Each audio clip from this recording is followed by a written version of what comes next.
Hello everybody and welcome to another Doctor Who review. This time I'm reviewing a 7th Doctor story. It's Dragonfire.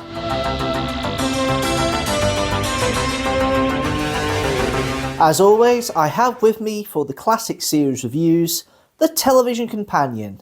Here's the plot synopsis for this story. The TARDIS materialises in Iceworld, a space trading colony on the dark side of the planet Spartos. The Doctor and Mel encounter Glitz and learn that he's come here to search for a supposed treasure guarded by a dragon. Also on Spartos is Kane, a literally cold-blooded criminal who has been imprisoned here by his own people from the planet Proamon. The Doctor and Mel, aided by Ace, a disaffected waitress, discover that the dragon is a biomechanoid and the treasure a power crystal held within its head. Kane is desperate to obtain the crystal, and the Doctor uses it to bargain with him for Ace's freedom. It turns out that Iceworld is a huge spacecraft and the crystal the key that Kane needs in order to activate it. Iceworld takes off, and Kane determines to return to Proamon and take revenge on his people. The Doctor, however, reveals that Proamon no longer exists. Kane despairingly opens a viewing port, allowing bright light to flood into the control room and causing himself to melt. Still amazing to think this book is giving me such pleasure 26 years after first buying it. Funnily enough, the length of time the classic series of Doctor Who lasted on television. Anyway, enough of that, let's get into Dragonfire, my thoughts and my feelings. We'll go on with some of the cast members first, and then we'll go into some of the best bits of the plot. Is it a bit sparse, like an Iceworld? Maybe, I don't know. It's one of these difficult stories.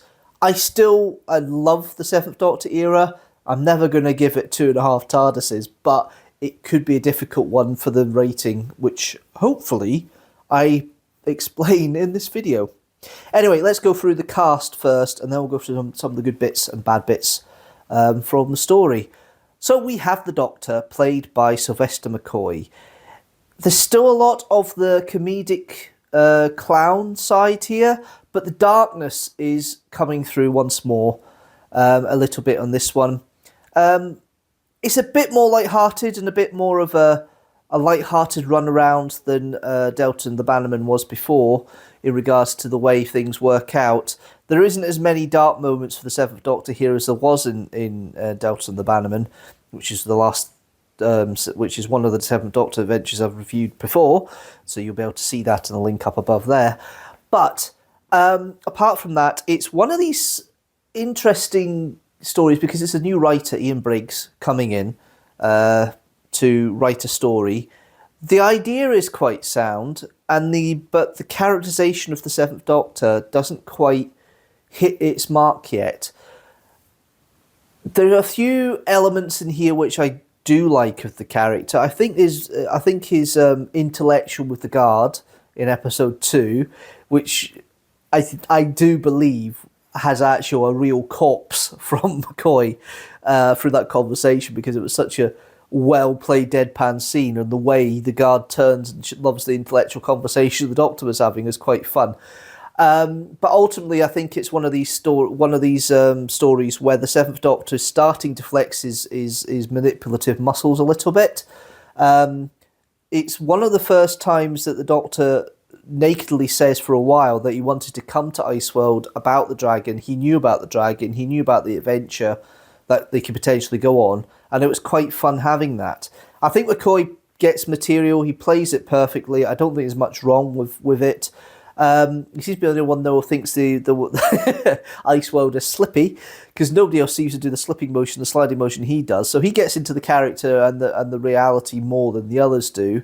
There is that cliffhanger, which I will come back to, because it literally is the ultimate cliffhanger of Doctor Who, and I'll get back to that. But it's the performance is solid enough.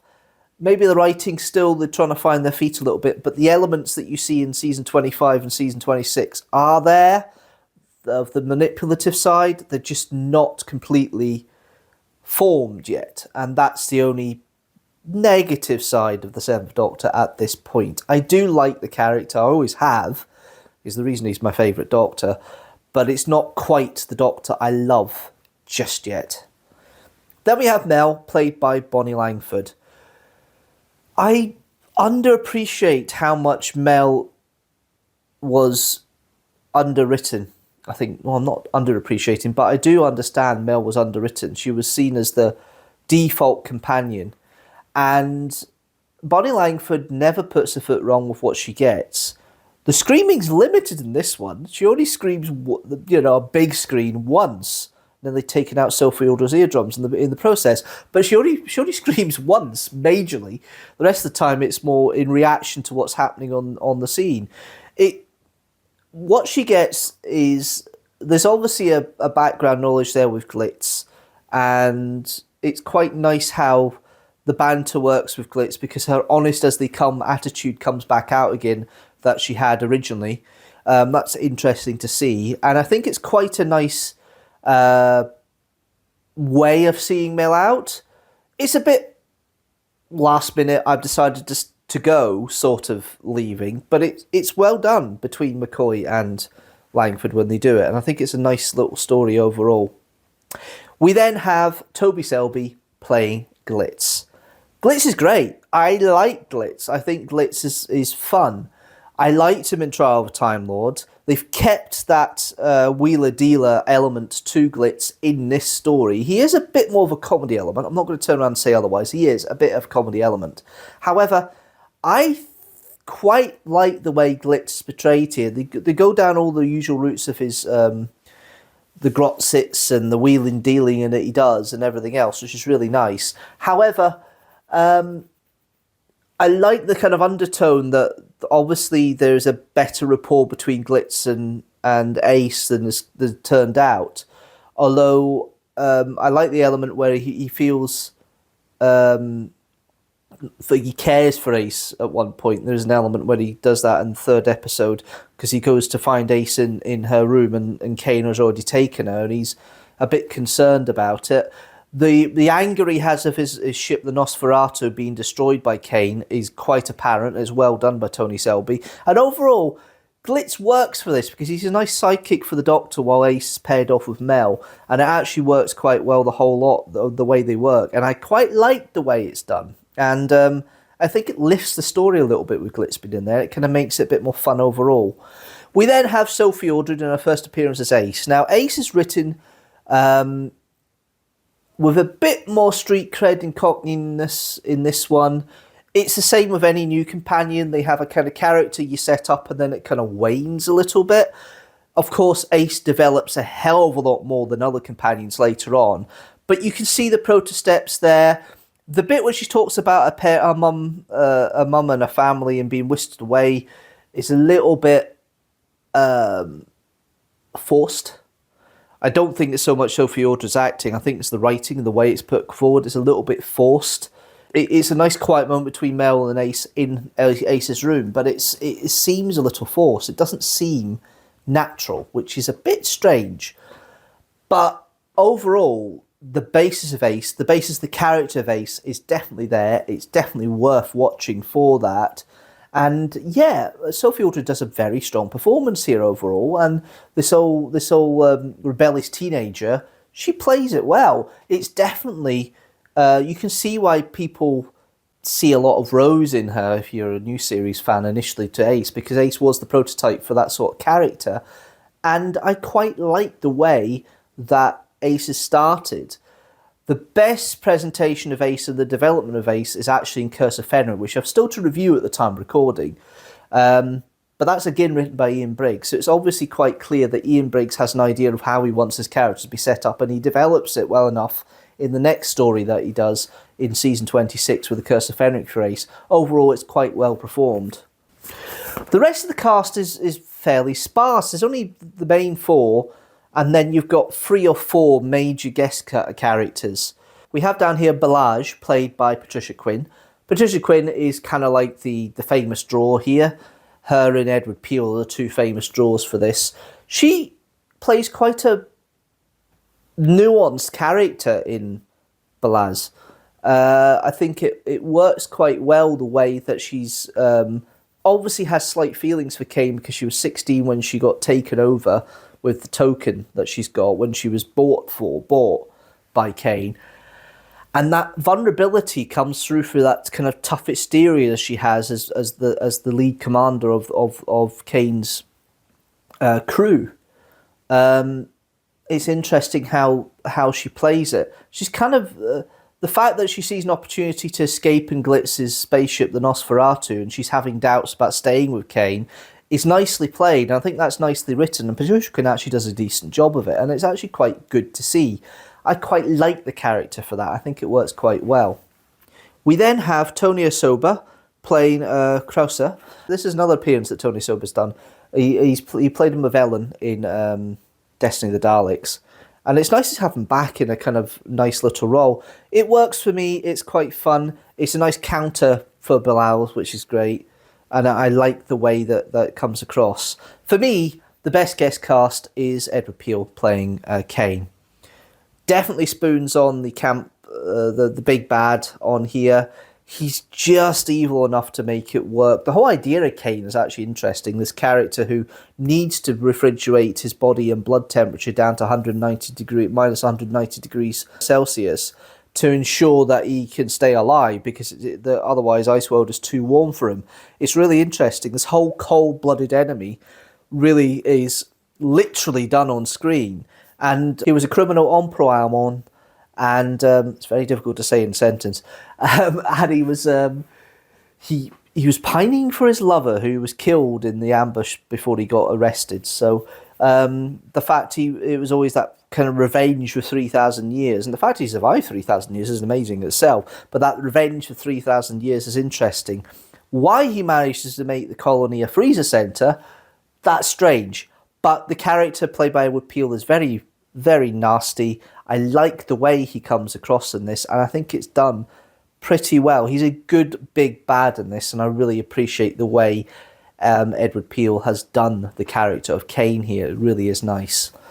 Elements of the story I have questions about.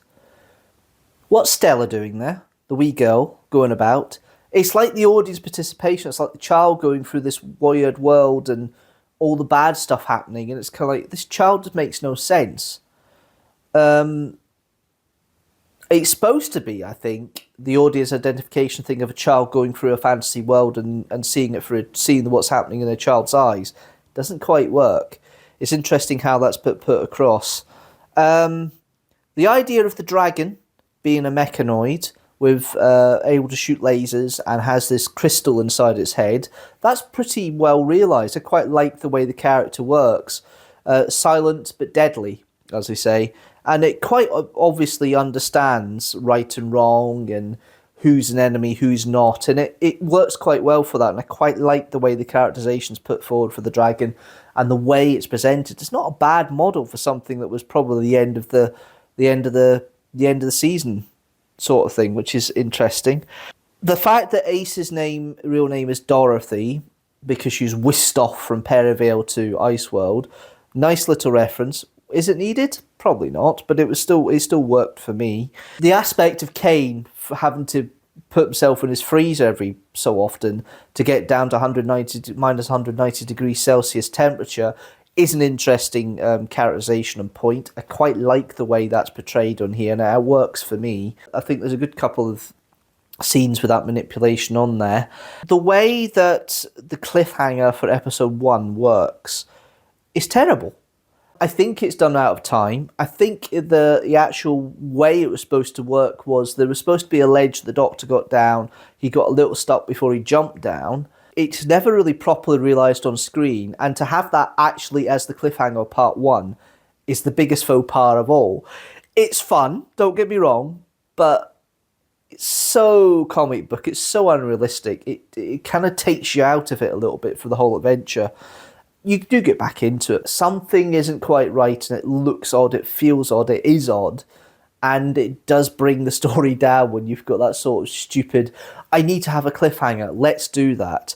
The second cliffhanger, after 3,000 years, the Dragonfire shall be mine, that's pretty good. That's more, all right, it's a gun into camera from Edward Peel, but it's still a better cliffhanger than the first part. So Yeah, of the two cliffhangers you have in this story, one's a hit, one's definitely a miss. The writing overall by Ian Briggs, the idea is nice. I like the idea of this. I think the way it's written has a nice premise. It's obviously designed for 3 episodes. It runs along at a pace. It's really quite quick for a Doctor Who story, and that seems to be the nature of 3-parters for most of McCoy's era. It works because of that, though, and I quite like the way the pacing works. You don't really get any silent moments, and when you do, they kind of kill the action dead. They're not natural like you would get in a 4-parter, so that's the only downside of the 3-parter here. There's quiet moments in the 2nd episode when Ace is talking about her parents and the family with Mel and everything. It kind of stops the action dead a little bit and cuts the pace a bit. Probably deliberate, but the way that's written in, it doesn't quite match it for me. So Chris Clough is back in the director's chair for this story. He directed Silver Nemesis. He also directed The Hash Patrol in season 25. He's one of the more prolific ones. He seems to be better with action. This one doesn't have much. When they do get action pieces, they're okay. It's very set piece. It's very much a limited budget by the end of this, so he had to work well with a couple of standing sets in the TARDIS. That's all he had. And it kind of shows with the kind of stiltedness of the action. He has tried to get some action sorts in there. The shooting up in the control room was quite good. The fight between the dragon and the 2 guards when they're trying to find the dragon in episode 3, that works okay. There's limited time and there's limited budget by this point. It does show, but Chris Clough does a good job with the actors overall. Not everything is brilliant, but there are some elements that are a little bit iffy. The best direction, the best piece of this and the visual effects has to be Kane's dissolving. Reading into that and looking at that, that's such an amazing effect to get in such a budget. You build up a wax face of Edward Peel, which is really realistic, of Kane, and then you blow hot air onto it and time-lapse it. That works a treat. It's horrific. It works. It's probably one of the better effects of Doctor Who of the late 80s, but it makes a difference. It gives the punch. And that way it's been put out and created works really well. Makes the story for me, I think. Dominic Glynn does a great job here with the music. When all the guards that have been cryogenically frozen, including some of Glitz's crew, are walking, you hear that dunk, dunk, dunk, dunk, which he manages to time with each movement. There's always something different about Dominic Glynn's music. Survival has it. There's an interesting leitmotif there.